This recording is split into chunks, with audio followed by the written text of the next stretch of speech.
Bonsoir, ça c'est ma dernière vidéo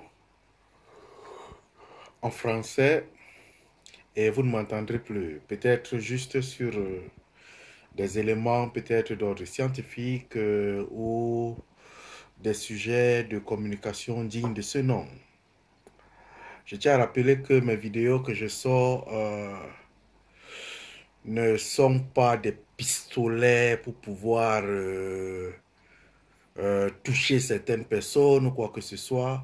Mes vidéos ont une vision internationale afin de communiquer l'église chrétienne, plusieurs personnes, les étudiants, les réveiller des consciences. La dernière vidéo que je fais aujourd'hui en français, c'est basé sur l'acceptation de partir dans les églises. La Bible dit bien évidemment que là où deux ou trois sont rassemblés, je suis au milieu d'eux. Il est très beau de se lever et de partir dans les invitations dans les églises. Mais je vais vous dire qu'il y a trois bonnes choses à ne pas faire lorsqu'on va dans une église. Sauf si on est déjà spirituellement prêt. Si tu n'es pas spirituellement prêt, il ne faut pas les faire. Il faut éviter de les faire, car de ça, il y a beaucoup de conséquences qui peuvent suivre toute ta vie. Les trois choses sont le baptême, la prise de la Sainte Sainte et l'imposition des mains. L'Église catholique, avant de faire le baptême à un enfant, on prend ses parents, on les forme pendant de longues périodes jusqu'au point où il y a des examens. S'ils échouent, on ne va pas baptiser cet enfant. De la même façon, lorsque vous prenez la première communion, vous passez des cours de catéchèse. Si vous échouez à ces cours de catéchèse, vous ne passez pas à la première communion. Cela veut dire que l'Église catholique, au moins ça, on devrait copier d'eux, forme le chrétien à pouvoir accepter certaines choses. Parce qu'ils connaissent que le baptême, la première communion, ont des conséquences énormes sur la vie du chrétien. Alors il faut l'apprêter à connaître ce que c'est ces choses-là. Les églises aujourd'hui n'apprêtent plus les gens à connaître dignement ce que c'est la première ou sinon le baptême, la Sainte Sainte. On ne forme plus les gens, on les passe à ça et directement ils se retrouvent comme ça après des conséquences énormes. Or, ces choses ont dignement des conséquences. Je vais commencer par le baptême. Allons-y tout simplement. L'apôtre Paul dit, soyez mes imitateurs comme je l'ai été pour Christ.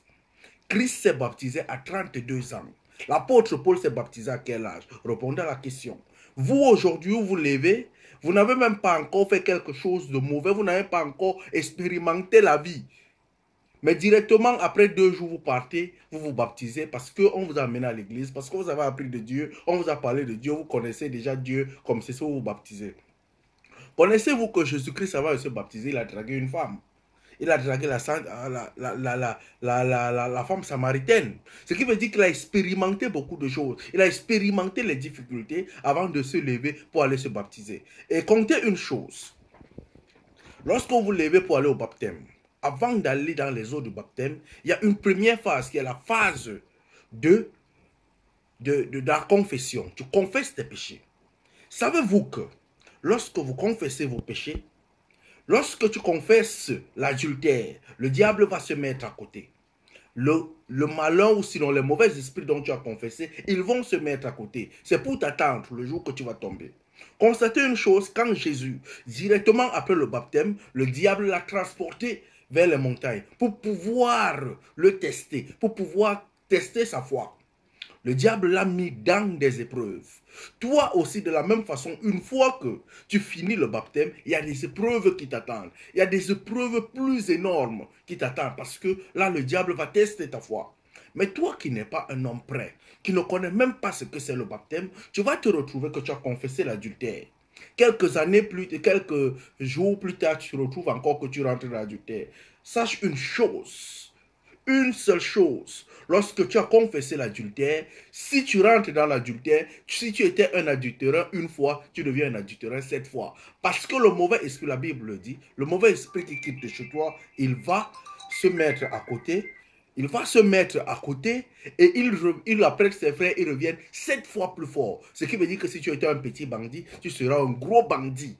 après avoir pris les eaux du baptême. Alors il faut s'apprêter avant d'accepter se faire baptiser. La deuxième des choses, c'est la Sainte Seine. La Bible le dit dans le livre de 1 Corinthiens 11. Vous pouvez lire le 1 Corinthiens 11 et vous verrez les conséquences. Les églises aujourd'hui ne vous apprêtent plus sur les conséquences de la prise de la Sainte Seine.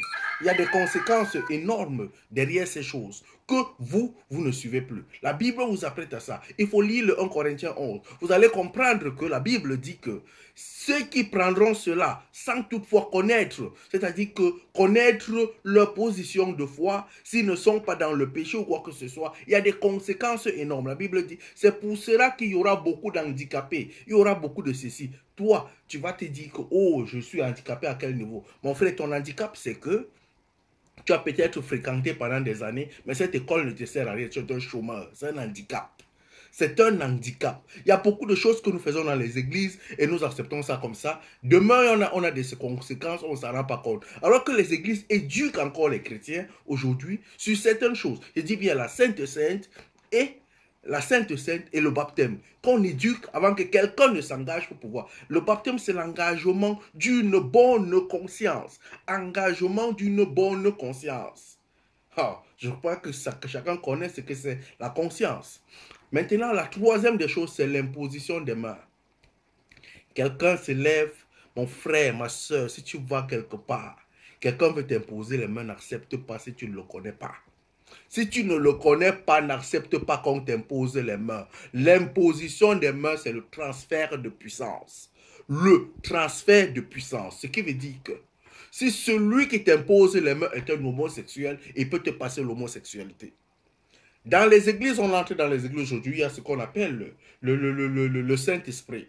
On donne déjà le Saint-Esprit par transfert, par imposition des mains. C'est là où tu vas entrer dans une église, tout le monde, c'est les ripapapap, les ripopop, ils parlent la même langue, toute une église. Ils parlent la même langue. Il faut se poser la question. Tu arrives dans une église, les chrétiens sont comme s'ils sont hébétés. C'est comme s'ils n'utilisent plus la tête. C'est là où le pasteur va dire qu'apportez les machettes à l'église, vous coupez les gens. Ils vont tous couper les gens parce que le pasteur leur a passé, ou sinon l'homme de Dieu qui les suit, leur a transféré sa puissance. Ce qui veut dire que s'ils portaient un mauvais esprit par imposition des mains, il leur a transféré cela. Alors il faut, dès aujourd'hui, moi, je conseille aux chrétiens d'être un peu plus sages. Il faut partir dans les églises. Il faut partir prier. Mais il y a des choses qu'il faut éviter car les conséquences en sont énormes. Les pasteurs ou sinon les églises ne éduquent plus les chrétiens par rapport à ça parce que s'ils éduquent les chrétiens par rapport à ces choses, les chrétiens auront peur et fuiront les églises. On aura donc des églises vides. Ça, c'est mon conseil ce soir pour pouvoir fermer ma bouche, ne plus parler en français, pour que les gens ne se sentent plus, les églises, les chrétiens, plusieurs personnes ne se sentent plus provoquées par mes paroles. Bonne soirée et bonne méditation. Celui qui a une question peut me trouver une box. Je vais l'en éclaircir avec des versets bibliques plus appropriés. Bonne soirée.